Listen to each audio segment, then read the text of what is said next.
मान्य राजसाहेबांच्या हृदयामध्ये माझं स्थान तयार केलं होतं आणि ते स्थानाला कुठेतरी धक्का लावण्याचं काम पुणे शहरातल्या कोर कमिटीने केलेलं आहे। त्यामुळे मला वाटतं की अशा लोकांमध्ये त्या कोर कमिटीचा मी एक सभासद आहे आणि मला वाटतं त्या कोर कमिटीमध्ये मला काम करायचं नाही आणि मला इथून पुढे परत बोलवलं जाईल। कोर कमिटी बरखास्त करू काय करू, परंतु मला त्या लोकांबरोबर कामच करायचं नाही जी लोक शहरामध्ये पक्षाला संपवण्याचा विचार करत असतील अशा लोकांसोबत मला काम करायचं नाही। त्यामुळे मी आज पक्ष सोडलेला आहे। वसंत मोरेंना लोकसभा लढवायची होती,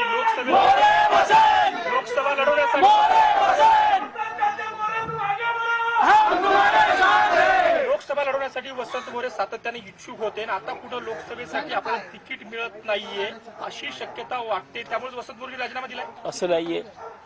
मला वाटतं की निवडणूक लढवायची नाही लढवायची हा मान्य राजसाहेबांचा निर्णय आहे, परंतु अशा लोकांबरोबर मला राहायचंच नाहीये त्या पक्षामध्ये की ज्या पक्षामध्ये एवढं चांगलं वातावरण शहरामध्ये आहे।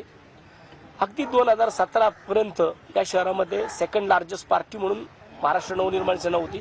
मग असं 5 वर्षामध्ये असं काय झालं की आज तुम्ही निगेटिव्ह अहवाल देताय? मग मी किती बी प्रयत्न केले, किती बी काही बी केलं तर मग काहीच होणार नाहीये।